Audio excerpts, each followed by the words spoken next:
Hoje, irmãos, a pregação, aquele ritual que eu acompanhei lá na Bahia, abra sua Bíblia em Efésios capítulo 2, verso 8 e 9.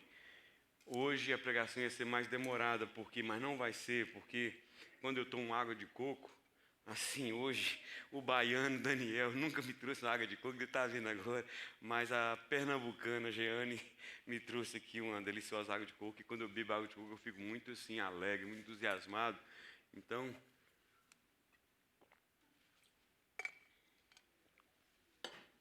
água deliciosa, não é da Bahia, mas é do Pernambuco. Efésios capítulo 2, versos 8 e 9.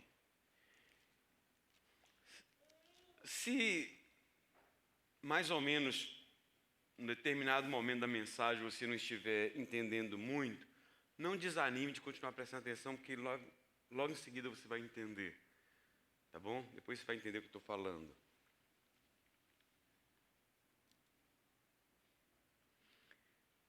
Porque pela graça sois salvos mediante a fé, e isso não vem de vós, é dom de Deus.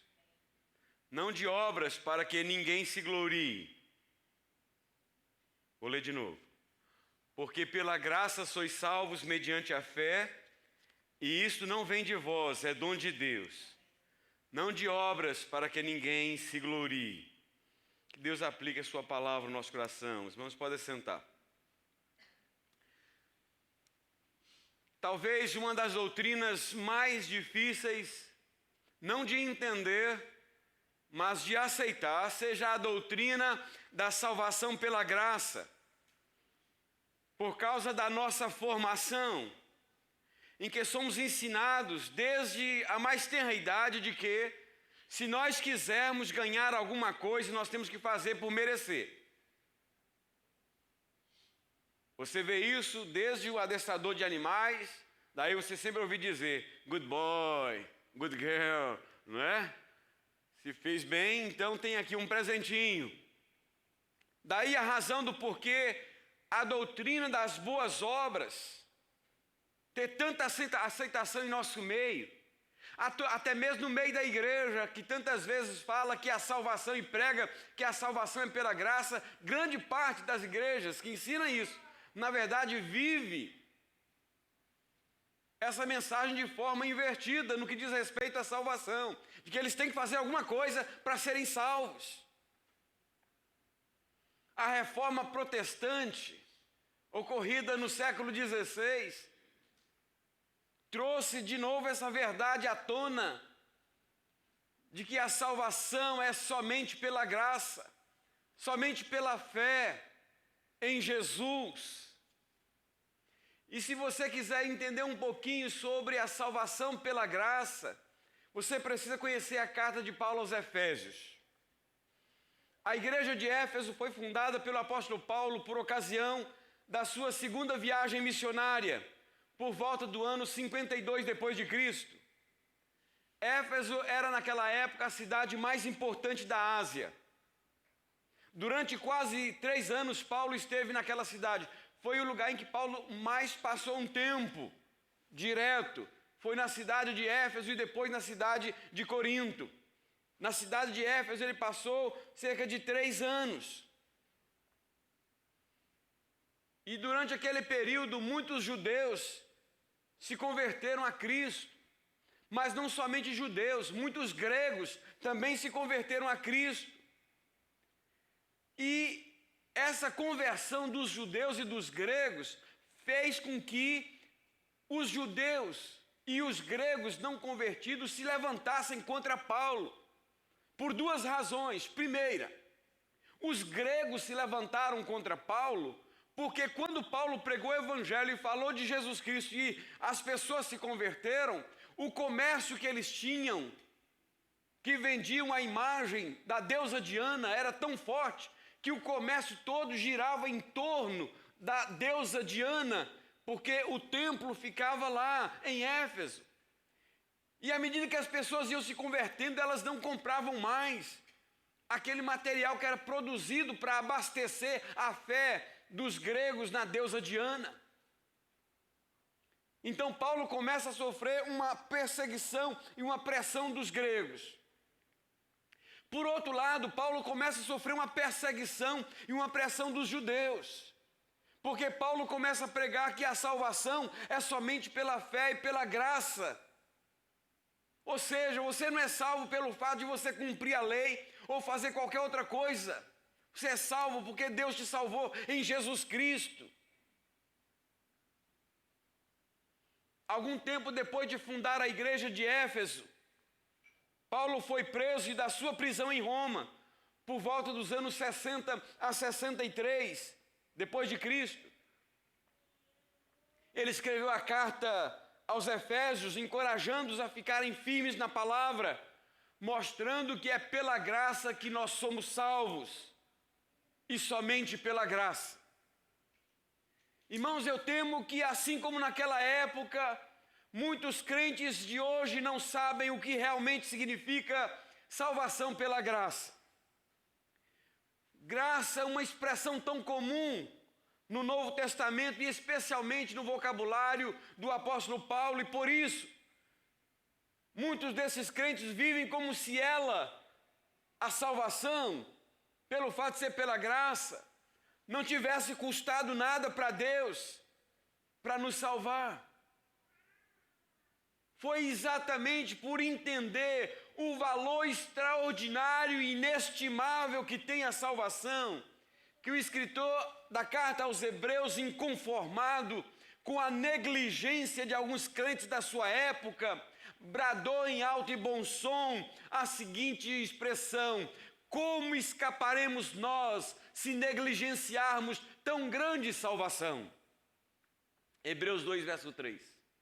Por não encontrar outra palavra para descrever a grandiosidade da salvação de Deus que nos alcançou em Cristo Jesus, que tem tido o seu valor reduzido por muitos pregadores nos dias de hoje, o escritor sagrado a chamou de tão grande salvação. O grande avivalista do século XIX, John Wesley, que considerava o mundo como a sua paróquia por ter sido proibido de pregar nos púlpitos das igrejas da Inglaterra, disse que antes de pregar o amor, a misericórdia e a graça, ele tinha que pregar sobre o pecado, a lei e o juízo final, para que os homens soubessem do que eles estavam sendo salvos e pudessem valorizar a salvação que os alcançaria na pessoa de Jesus Cristo. Talvez seja essa uma das razões do porquê grande parte dos crentes de hoje não tem dado valor à salvação pela graça, porque eles não têm uma ideia clara de quem de fato eles são e para onde eles de fato vão. Se não nascerem de novo, como disse Jesus a Nicodemos, importa-vos nascer de novo.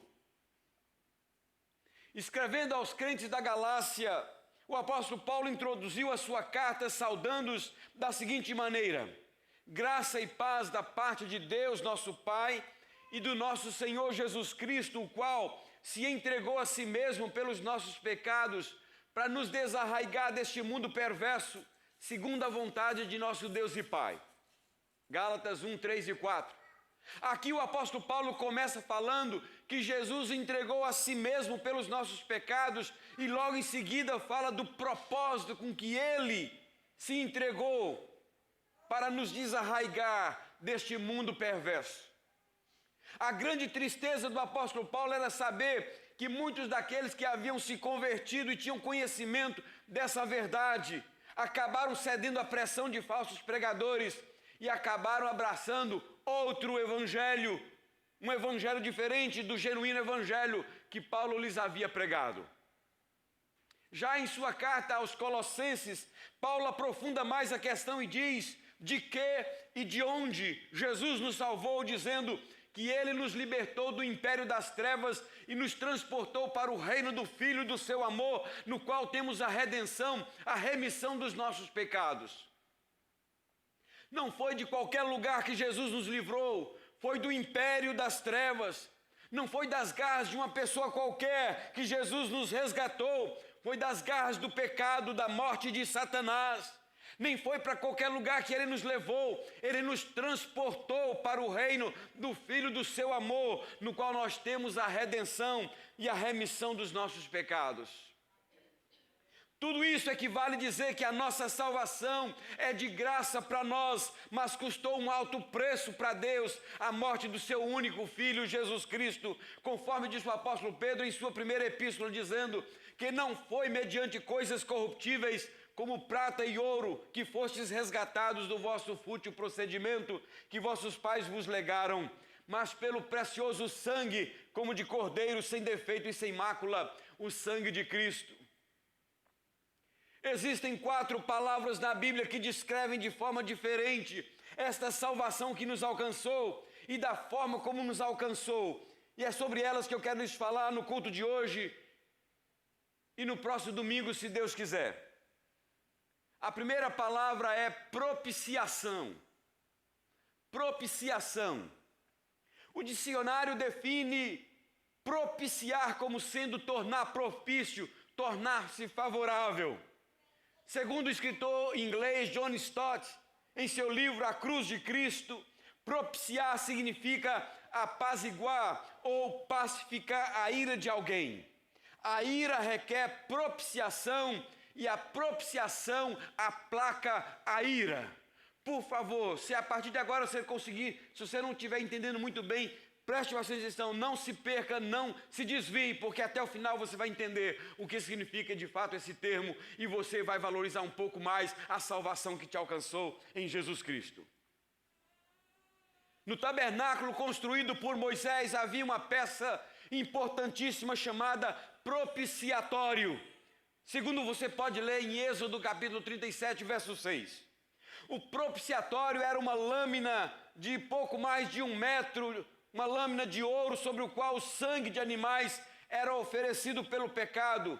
Segundo nós podemos ler em Levítico capítulo 16, versos 14 e 15, que diz assim: tomarás do sangue do novilho e com o dedo o aspergirás sobre a frente do propiciatório, e diante do propiciatório aspergirás 7 vezes do sangue com o dedo.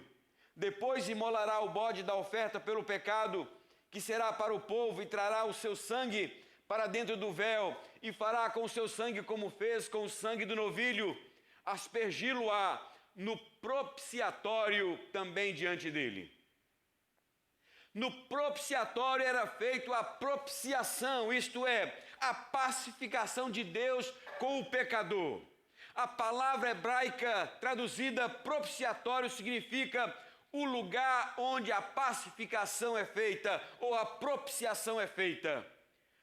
Portanto, o propiciatório era uma tampa feita de ouro maciço, que era colocada em cima da arca da aliança do tabernáculo. Daí a razão pela qual a palavra propiciatório também tem o significado de cobertura, porque aqui está a arca da aliança e aqui está o propiciatório. E dentro da arca da aliança tem algo maravilhoso, tremendo, que são as tábuas da lei. A lei de Deus, que era santa e boa, mas que condenava o pecador, estava dentro da arca da aliança, e sobre esta arca da aliança estava o propiciatório, ou seja, esta lâmina de ouro puro sobre o qual era derramado o sangue do animal que o pecador trazia em arrependimento do seu pecado. Êxodo 25, 17 a 22. Você está começando a entender por que o propiciatório também era chamado de cobertura? Porque o sangue do animal que era derramado sobre o propiciatório cobria o pecado, da ira, da condenação de Deus que vinha da lei, que se encontrava dentro daquela arca sobre a qual estava o propiciatório. Este ritual que Deus instituiu na velha aliança para apaziguar o pecador consigo foi um prenúncio da obra redentora de Cristo. O sangue de Cristo derramado em nosso favor possibilitou que o Pai perdoasse os nossos pecados. Efésios capítulo 1, verso 7. Com esta explicação simples e básica, eu acredito que você já entendeu o porquê eu estou dissertando sobre esse assunto. Porque ele ilustra muito bem o porquê o autor da carta aos Hebreus chamou a salvação que Jesus nos trouxe de tão grande salvação. O que acontecia no Velho Testamento em relação à propiciação, isto é, o apaziguamento do pecador com o Deus irado por causa do seu pecado, era uma sombra, era uma fotografia do que iria acontecer de forma real e definitiva no sacrifício de Jesus na cruz do Calvário em nosso favor. Conforme afirmou o escritor da carta aos Hebreus no capítulo 2, nos versos 17 e 18, referindo-se a Jesus dizendo: por isso mesmo, convinha que em todas as coisas se tornasse semelhante aos irmãos, para ser misericordioso e fiel sumo sacerdote nas coisas referentes a Deus, para fazer propiciação pelos pecados do povo, pois naquilo que ele sofreu, tendo sido tentado, é poderoso para socorrer os que são tentados. Aqui o autor sagrado nos informa que Jesus foi tanto o sumo sacerdote quanto o próprio sacrifício. Por isso, não há nenhum serviço, sacrifício ou oferta que o homem possa oferecer para apaziguar a ira de Deus ou satisfazer a sua justiça perfeita. Você entende agora por que você não pode ser salvo mediante as suas boas ações, a sua religião, as suas boas obras ou por melhor pessoa que você seja? Porque não há nada que consiga apaziguar Deus com você, a não ser o sacrifício de seu Filho Jesus Cristo. A única satisfação ou propiciação que poderia ser aceitável a Deus e capaz de reconciliar o homem com Ele, teve que ser feita pelo próprio Deus. Por esta razão, Jesus se ofereceu para ser o sacrifício perfeito pelo pecado e fazer expiação, ou seja, propiciação pelo pecado do povo.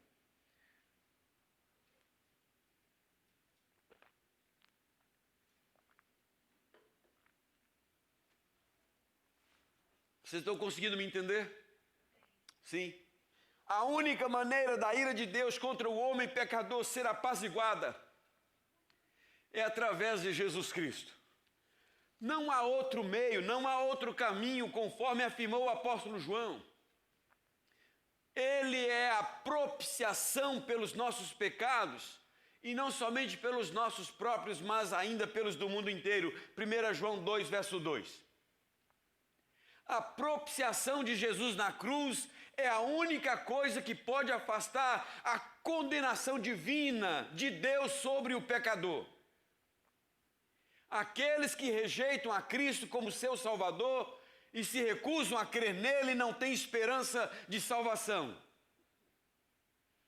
Eles só podem esperar ansiosamente pelo terrível momento em que terão que enfrentar a ira de Deus que tem sido guardada para manifestar-se no dia do julgamento, conforme nos afirma o apóstolo apóstolo Paulo na sua carta aos Romanos, no capítulo 2, no verso 5, que diz: mas segundo a tua dureza e coração impenitente, acumulas contra ti mesmo a ira para o dia da ira e da revelação do juízo de Deus. É a justiça de Deus que requer isto. Qualquer solução ao problema do pecado que não passe pela solução que o próprio Deus proveu através da morte do seu Filho, não tem valor diante dele, que é santo e justo. Meu querido irmão, ouça com bastante atenção o que eu vou lhe dizer agora. Quando Jesus apresentou o seu próprio sangue como oferta pelo pecado, ele aplacou a ira de Deus, ele pagou o preço. A dívida não foi simplesmente esquecida, ela foi paga de modo cabal, completa e definitiva. Aleluia! Eu sei que alguns de vocês devem ter essa experiência de alguém que pegou algum dinheiro, alguma coisa emprestada sua, e com o passar do tempo aquela pessoa não pagou e você simplesmente deixou cair no esquecimento. Isso não aconteceu em relação a Deus, a nós. Essa dívida não ficou no esquecimento. ela foi paga de forma cabal e definitiva, completa, conforme disse o apóstolo Paulo na sua carta aos Romanos, para ele mesmo ser justo e o justificador daquele que tem fé em Jesus. Romanos capítulo 3, verso 26. Isso equivale a dizer que não há nenhuma outra propiciação ou sacrifício que possa ser feito por seus pecados. Eu quero concluir a mensagem desta noite, dizendo que desde os tempos mais remotos até os dias de hoje, dos mais primitivos aos mais modernos, os homens estão sempre buscando em suas religiões uma forma de aplacar a ira dos seus deuses de alguma forma. Seja através de alguma oferenda, de alguma penitência, de algum auto-sacrifício ou de alguma outra maneira. Até mesmo no meio da igreja evangélica existem crentes que estão querendo aplacar a ira de Deus com ofertas gordas, com jejuns prolongados e alguma coisa dessa natureza. Ouça-me, por maiores e melhores que sejam as nossas intenções, elas não terão nenhum efeito pelas seguintes razões. Primeira, porque nada que o homem possa fazer tem o poder de aplacar a ira de Deus sobre nós por causa dos nossos pecados. Segunda, porque qualquer coisa que fizermos se constitui numa ofensa àquele que nos deu seu único filho para fazer isto por nós. Terceira, porque é pela fé no que Jesus fez e não no que fazemos que somos apaziguados e aceitos por Deus, conforme nos afirmou o apóstolo João em sua primeira epístola, no capítulo 4, no verso 10, que diz: nisso está o amor, não em que nós tenhamos amado a Deus, mas em que Ele nos amou a nós e enviou o seu Filho para propiciação pelos nossos pecados. Aleluia! Você entende agora porque é ofensivo a Deus qualquer outra coisa que você possa oferecer para apaziguá-lo consigo, a não ser crer no sacrifício de Jesus como sendo suficiente para te salvar?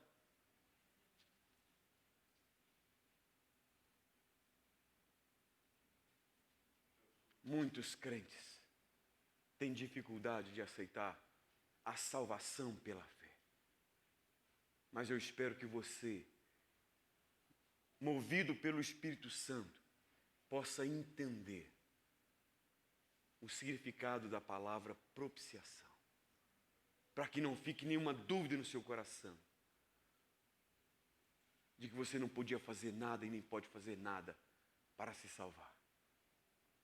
Mas o que precisava ser feito, o próprio Deus fez.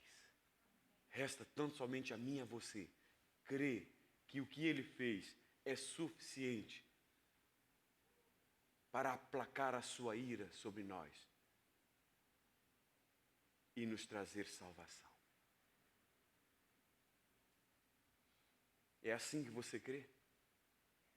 Em Jesus? Muitas pessoas acham que crer em Jesus dessa forma dá a ele o direito de viver de qualquer maneira. Será que uma pessoa que tem um entendimento correto dessa doutrina bíblica, de que Cristo é a nossa propiciação, de fato pode viver dessa maneira? Eu particularmente acho impossível uma pessoa que tiver o entendimento do que significa a doutrina da propiciação, que não tenha aquela disposição de dizer: Senhor, tudo que o Senhor precisava fazer, o Senhor já fez. A mim me resta agora me render diante do Senhor e te adorar, e te louvar, e te servir. É isso que você tem feito? É assim que você tem vivido? Que Deus nos abençoe. Na próxima semana, nós iremos falar sobre mais outras palavras que nos falam sobre a salvação que Jesus nos trouxe. Que Deus assim nos abençoe. Vamos cantar. Se você não tiver uma música preparada, ou aquela primeira que nós cantamos, ou a terceira. Né? Vamos ficar de pé, queridos?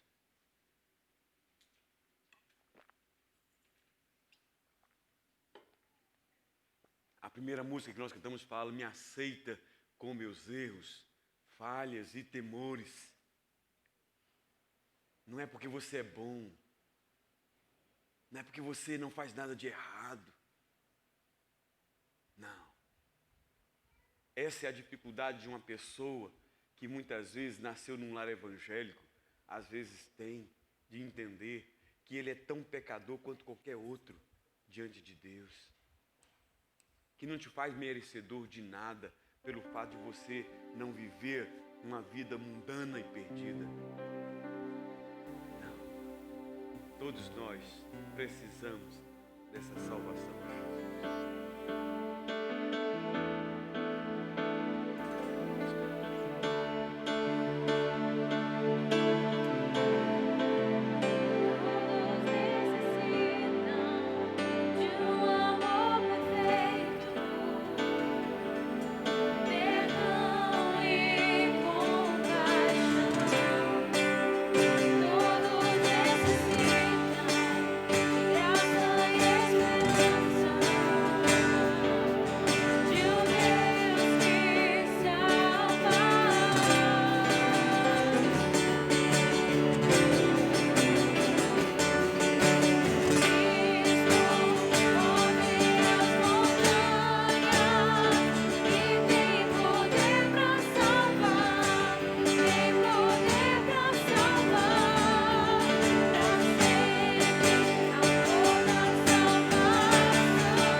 Sobre essa salvação de Jesus pela graça,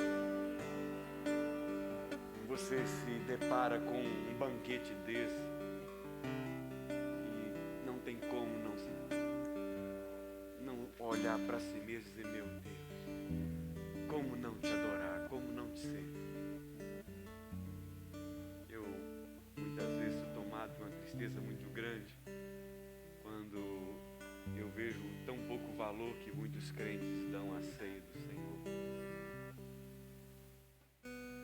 Tão pouco valor que muitos crentes dão cultuar ao Senhor, estar reunidos para prestar um culto a Deus.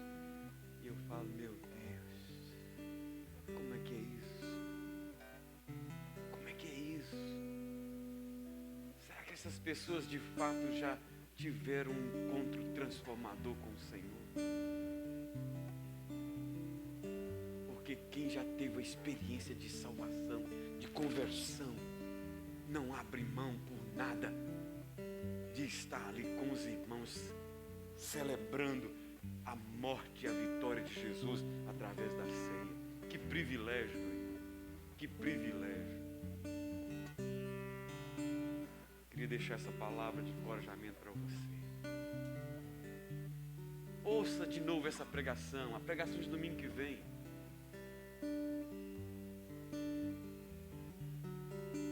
Estuda um pouco mais sobre a salvação de Deus, como ela te alcançou. Talvez a maneira como pregaram para você faz você valorizar tão pouco a salvação. De que você que está fazendo favor em entregar sua vida a Jesus. De que você é que está, Deus é que está fazendo favor, na verdade, em te aceitar. Não é? Oh, querido. Um dia que você souber o nojo, o lixo que você é. Embora as músicas, algumas das músicas nós cantamos fala que você é uma raridade preciosa, é nada, você já foi. O pecado transformou você numa coisa horrível. Você não é essa raridade que você imagina que seja, não. E que Jesus está fazendo a favor para ter você lá na coroa dele. Nada, o pecado estragou você. O pecado te apodreceu.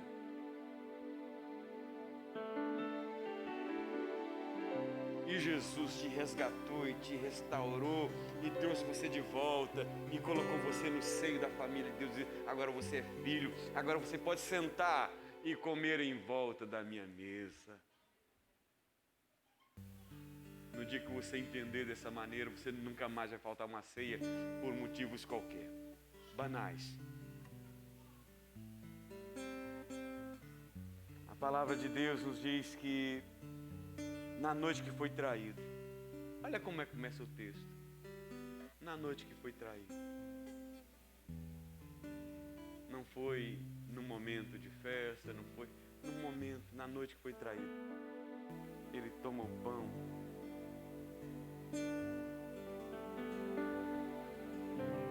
Você já imaginou? Para mim não é difícil rasgar esse pão.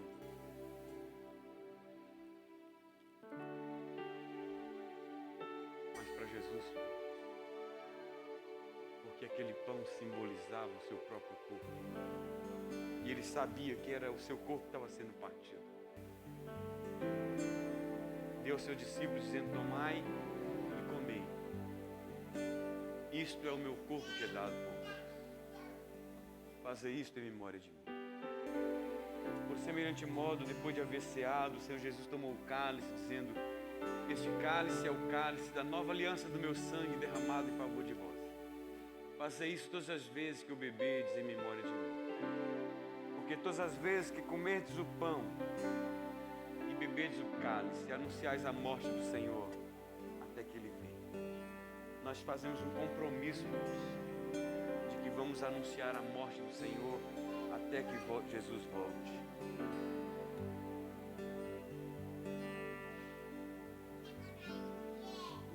Vamos dar graças pelo tempo.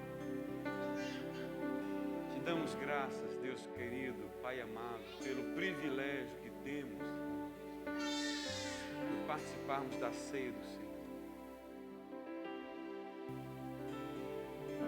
Deus amado, para que hoje nós pudéssemos nos assentar em volta dessa mesa. O Teu Filho Jesus Cristo teve que ser sacrificado em nosso lugar, para que hoje Ele pudesse se tornar o pão da vida para nós. Damos graças, Deus, porque nos alcançou de uma maneira tão maravilhosa. Quando a ira do Senhor estava sobre nós,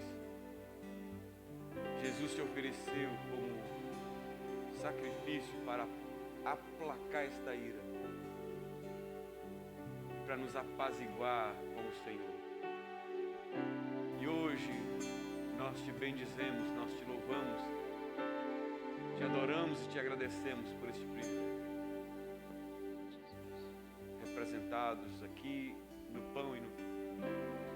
Que a tua igreja seja alimentada, fortalecida, edificada e avivada com a força desse alimento, para a glória do teu nome, em nome de Jesus.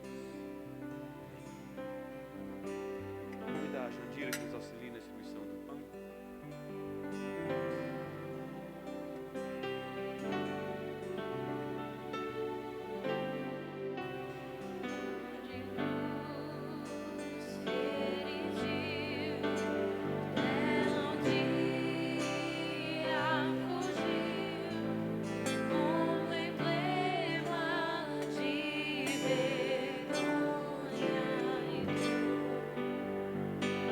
Vergonha.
diz, a nova aliança do meu sangue derramado em favor de vós.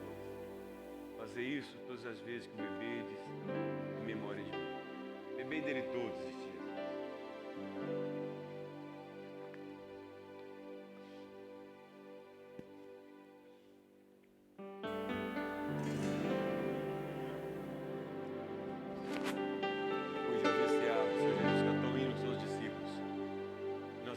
Também, nos alegrando com a vitória que Ele nos trouxe através da sua morte e da sua ressurreição.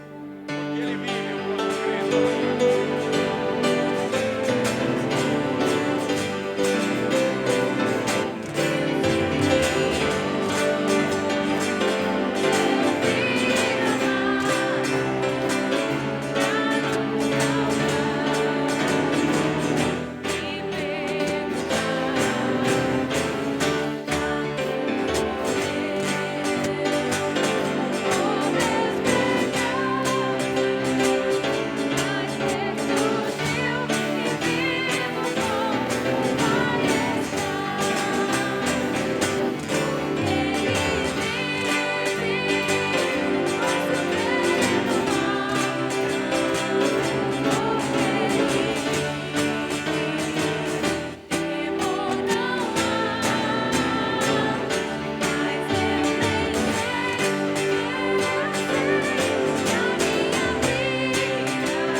Próxima quarta-feira, se Deus quiser, nós estaremos aqui no nosso estudo às 7h30.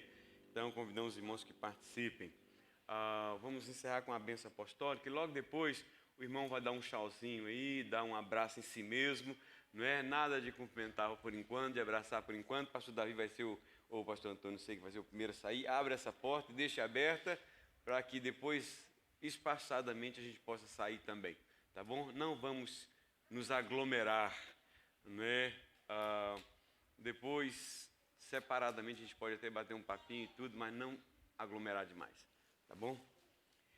Que a graça maravilhosa do nosso amado Senhor e Salvador Jesus Cristo, o amor de Deus, nosso eterno Pai, a doce comunhão, a consolação, o poder do Espírito Santo seja com todos nós, irmãos, com todo o povo de Deus na face da terra, hoje e para sempre. Amém. Deus abençoe a semana dos irmãos.